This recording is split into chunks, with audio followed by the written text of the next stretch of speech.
बिस्मिल्लाहिर्रहमानिर्रहीम। अस्सलाम वालेकुम फोर्थ क्लास। आज जो है हम अपने डॉक्यूमेंट में जो है इमेज लगाना सीखेंगे कि इमेज जो है इनलाइन इमेज कैसे लगाते हैं। Image stand for image. DIMG tag is use to insert an inline image in a web page. अब इनलाइन इमेज कौन सा होता है? वो इमेज जो हम वेब पेज के अंदर पुट करते हैं वो इनलाइन इमेज कहलाता है। Within the image tag, you must give the name and path of the image file as a attribute. Image tag के थ्रू जो है हम इमेज टैग के साथ जो है हमें उसका नाम भी बताना पड़ेगा, इमेज का जो हम लगाना चाह रहे हैं, और उसका पाथ भी बताना पड़ेगा जहाँ पे वो हमारी इमेज फाइल पड़ी हुई है। इमेज टैग का कोई एंडिंग टैग नहीं होता, ठीक है। और यहाँ पे जो है नोट में वो हमें बता रहा है कि हम जितने भी हमारे प्रोग्राम्स हैं हम उनमें bol.gif और comp.gif वाले इमेजेस जो है यूज़ करेंगे। तो ये बात आपने याद रखनी है।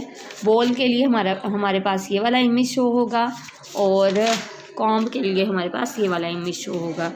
तो जब भी वो आउटपुट दिखाएगा अपने प्रोग्राम्स में इन्हें यूज़ करेगा तो ये वाले इमेजेस शो होंगे। अब जो इमेज टैग है उसके कुछ एट्रीब्यूट्स हैं जिनमें फर्स्ट है source.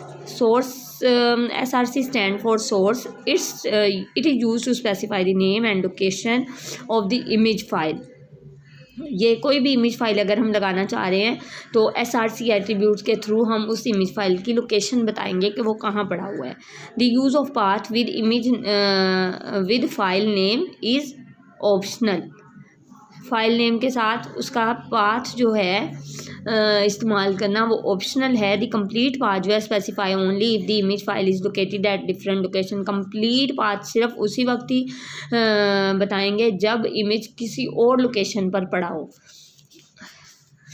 For example image source equal to bol.gif, इसमें जस्ट नाम लिख दिया हमने, साथ में पाथ नहीं बताया। लाइक अगर हमारा इमेज D ड्राइव में पड़ा होता तो हम बताते, बाकायदा उसका पाथ भी बताते // लगा के कि ये D ड्राइव में फ़लान नेम से फ़लान जगह पे और यहाँ पे पड़ा हुआ है, पूरा मुकम्मल पाथ बताना था। लेकिन हमने जो है डायरेक्ट जहाँ पे हमारा प्रोग्राम है अगर हमारे पास वहीं पे हमारी फ़ाइल पड़ी हुई है इमेज वाली तो हमने सिर्फ उसका नाम राइट कर देना है, वही काफ़ी है।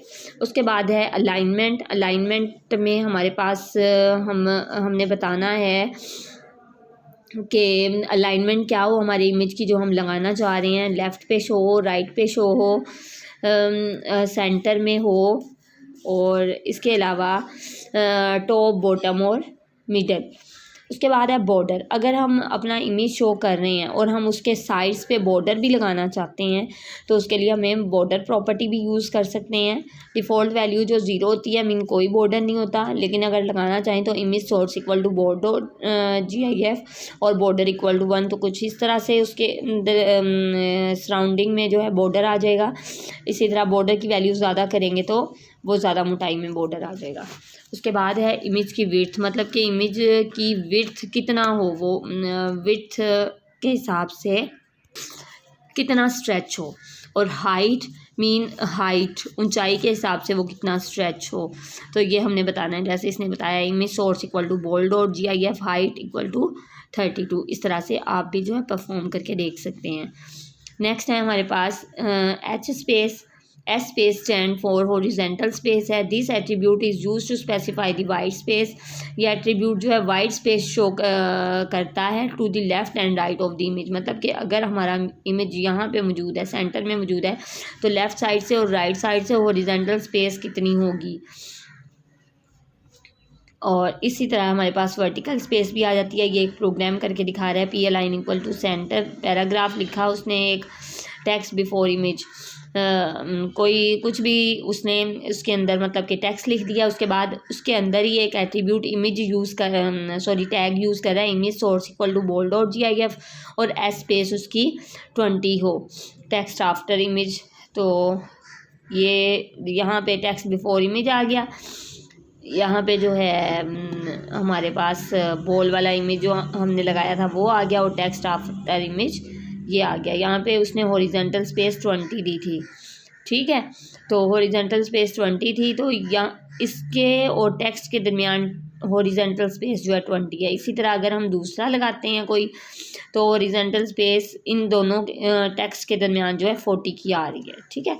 इसी तरह से हमने वर्टिकल स्पेस वर्टिकली देखना होता है, तो उस हिसाब में भी आपने ये वाली एग्जांपल देख लेनी है। वर्टिकली मतलब कि ऊंचाई के हिसाब से यहाँ पे कितनी उसकी स्पेस है।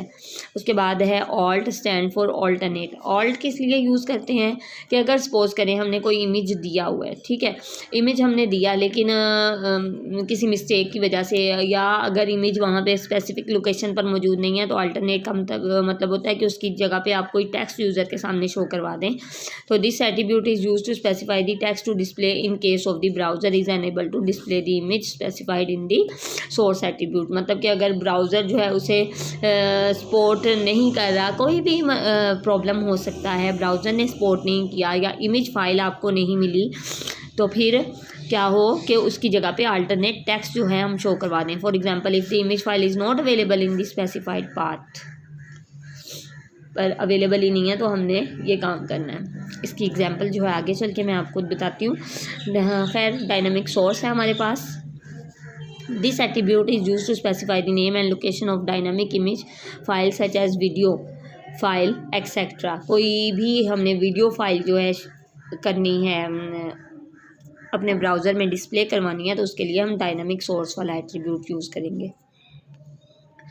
उसके बाद है control. This attribute is use for video file that control the playback. अगर हमने अपने डॉक्यूमेंट में वीडियो फाइल लगाई है तो उसके लिए कंट्रोल एट्रीब्यूट यूज़ कर सकते हैं। उसके बाद है लूप। लूप हमने is use to specify the number of time of video file play back, ठीक है, कितनी दफ़ा वो जो है हमारी वीडियो फाइल जो है प्ले हो। अब यहाँ पे जो है एक एग्जांपल है, कोडिंग है हमारे पास। Right HTML code to display the same image in more than one place. एक ही इमेज हो और वो कहता है एक से ज़्यादा जगहों पर उसे शो करवाएं using the attribute source, align और आल्ट को यूज़ करते हुए। अब हमारे पास इमेज है, source equal to computer.gif alt. Alt में कौन सा इमेज देना है कि अगर ये वाला इमेज शो ना हो तो ऑल्ट में हम उसके ऑल्टरनेट जो है कोई टेक्स्ट शो करवाएंगे। अलाइन इक्वल टू लेफ्ट हो गया, ठीक है। कुछ भी ये पैराग्राफ या टाइप कर सकते हैं। अपने डॉक्यूमेंट की रिक्वायरमेंट के अकॉर्डिंग हमने देखना है कि हमने किस किस जगह पे क्या क्या चीज़ें प्लेस करनी है, ठीक है। ये यहाँ पे हमें एग्जांपल के तौर पे ये करके दिखा रहा है। फिर उसने H3 एक हेडिंग एट्रीब्यूट लिया कि राइट अलाइन, इसकी ये हमें बताने के लिए कर रहा है कि ये वाला जो इमेज मैं शो करवाने जा रहा हूँ ये लेफ़्ट अलाइनमेंट पे शो करवाऊँगा, ठीक है। यहाँ पे अलाइनमेंट क्योंकि उसने बताई है, यहाँ पे हमने H3 बोल्ड में करके यूज़र को दिखा रहे हैं कि राइट अलाइनमेंट पे होगा, ये अलाइन इक्वल टू राइट इसकी यहाँ पे बता रहे हैं, ठीक है। इसी तरह टॉप अलाइनमेंट, क्योंकि उसके क्वेश्चन की रिक्वायरमेंट ये है कि एक ही इमेज हो और वो डिफरेंट जगह पर शो हो। फिर बॉटम भी और मिडल भी। यहाँ पे हमारे पास ये सारे रिजल्ट्स मौजूद हैं कि कहाँ कहाँ उसने शो करवाना है। टॉप में मिला नहीं है उसे तो उसने उसके अल्टरनेट टेक्स्ट शो करवा दिया है, ठीक है। ये असाइनमेंट हम इनके पास तो कॉम्ब के और बॉल के इमेजेस हैं। आप जो है अपने आपके क्या दें डेस्कटॉप स्क्रीन पर जो भी इमेज मौजूद हो आप वो वाला यूज़ कर सकते हैं, ठीक है। ये मैंने यहाँ पे कोड टाइप किया जहाँ पे हमारे इमेज की अलाइनमेंट जो है लेफ़्ट है एक जगह पे, दूसरी जगह पे राइट है और तीसरी जगह पे सेंटर है। इसी तरह से आप टॉप एंड बॉटम वाला भी अप्लाई करके देख सकते हैं। इसका रिज़ल्ट मैं आपको दिखा देती हूँ। सेव किया, इसे सेव करने के बाद जो है हम इसे जाके रिफ़्रेश करेंगे। रिफ़्रेश करने के बाद हमारे इमेज की आउटपुट